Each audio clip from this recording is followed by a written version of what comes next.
welcome back, and in this segment we will be talking about religious singing in Egypt. Actually, religious singing in general, and whether it's tawashih or praising the Prophet or the ibtihal, and actually there are a variety of genres in it. It's been always popular in Egypt, even before Islam, the introduction of Islam, since antiquity, throughout the ages, and with Islam actually it became more popular, and it changed throughout the ages to cope with time, including right now the youth movement of troops and bands who started a new genre of music almost similar to that of Sami Yusuf. And actually today we're having with us one of those young religious singers, and he is Mr. Ahmed Waheed, and he has his own unique style in singing. So we'd like to welcome him. Welcome with us. It gives me great pleasure to be with you again, and I'm so grateful to be invited here again. Mr. Ahmed, how did you start this field of the religious songs? My start was 2006. I felt that I have the talent. I was always listening to Michael Jackson. I loved his lyrics. Mm-hmm. What made me get into this field, that I loved the type of lyrics that Michael Jackson wrote about it, such as Earth song, the song Will You Be There. I loved this kind of lyrics. So Enrich your talent. The first one who helped me do this was my mother. She was a good reciter to Quran. Her voice was magnificent. I was listening to her carefully. I think I took the talent from her. Mm-hmm. But to develop it more, of course I must listen to the people who are specialized in this field. Like to me, I prefer the modern kind of inshad, mm-hmm. Islamic nasheeds, like those of Maher Zain and Sami Yusuf and Zain Bika, mm-hmm. and Omar Isa. They are my idols in this field. Now, did you need to take any singing classes so that you can use the intonations and the various levels of your voice?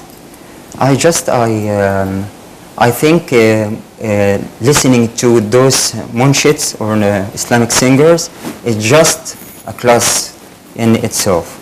So you did not study? I didn't study. I don't have much time to do so, so I listen to them all the time. Who helped you to compose the words of your songs? I write to myself. I write my own lyrics. I compose my own lyrics. I compose it in a way which suits me. Mm-hmm. But in the upcoming period, I'd like to make someone else to compose my lyrics, because I don't want to take the same type of mm-hmm. Rhythm.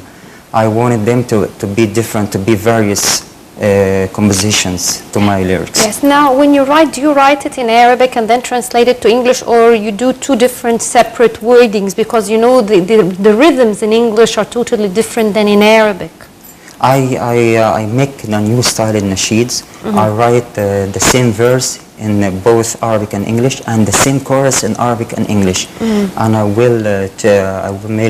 will make you listen to a nasheed of this type. I hope you like it. Before listening to this nasheed, what do you think of the religious songs add to the Muslim people? What do they make to their soul? It helps them to know what they missed of the religion. It makes them aware of their religion. Most Muslims are Muslims in their ID. They don't apply Islam because they don't understand it well. So in chat or Islamic nasheeds help them to understand what real Islam is. So you try to choose topics about peacefulness, about the ethics of Islam more than anything else? Of course I do so. I have many nasheeds about these topics. Who are your ideals in singing the religious songs? Sami Yusuf. This is my favorite one. Comes in the second position, Maher Zain, Zain Bika, and Omar Isa. Omar Isa is on the way to be at the top of them. Yes. Now, do you feel that actually young singers, especially when it comes to religious singing, there are challenges facing them? Or do you feel that people are now, it's becoming more popular among the public now? It has become more popular among the people now. To myself, I attend many culture nights. I think Inshad Islamic nasheeds are overwhelming the night, the culture night. There are more Islamic nasheeds. There are more Muslim singers in these topics. They make nasheeds. It becomes so popular, especially and places like Sakia Tisawi or Sakia Culture Week. Yeah, we don't need to mention the name, yeah.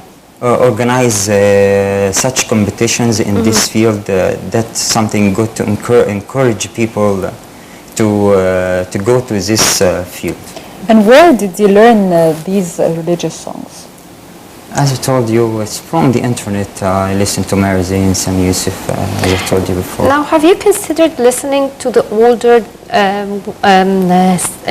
let's say, not reciters like that of, for instance, if we look at Naqshbandi and other, or do you feel that these are their praise and way of singing is totally far from what you feel, or your genre, in other words? I want to tell you something. In Naqshbandi types of nasheeds are very, very hard to repeat. It's very, very hard to perform. That means that they are great. But people of today prefer something easy to repeat. Especially Islamic nasheeds is to deliver a message. We focus on delivering the message, not to how to perform the song. We're not in a competition to me. I focus on the message that I will deliver to the people.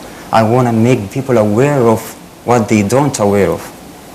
Well, Mr. Ahmed Waheed Ramadan, religious poet and a singer, thank you very much for joining us, and welcome once again to Breakfast Show. Thank you very much, and happy Eid. Well, and by this we come, I guess, Dina, to the end of Breakfast Show today. Happy Eid. And enjoy the kak. Yeah, well, although I know that we've had a nutrition who told us that nutrition is not always dangerous, but still I'll have to eat it, yeah. And I'd like to wish all our viewers a happy Eid. And before we wrap it up, I'd like to remind you to follow us on Breakfast Show tomorrow with a new crew on the second day of Eid al-Fitr. And stay tuned to more coming up on Nile TV International today. And by this, I wish you all a good day and goodbye.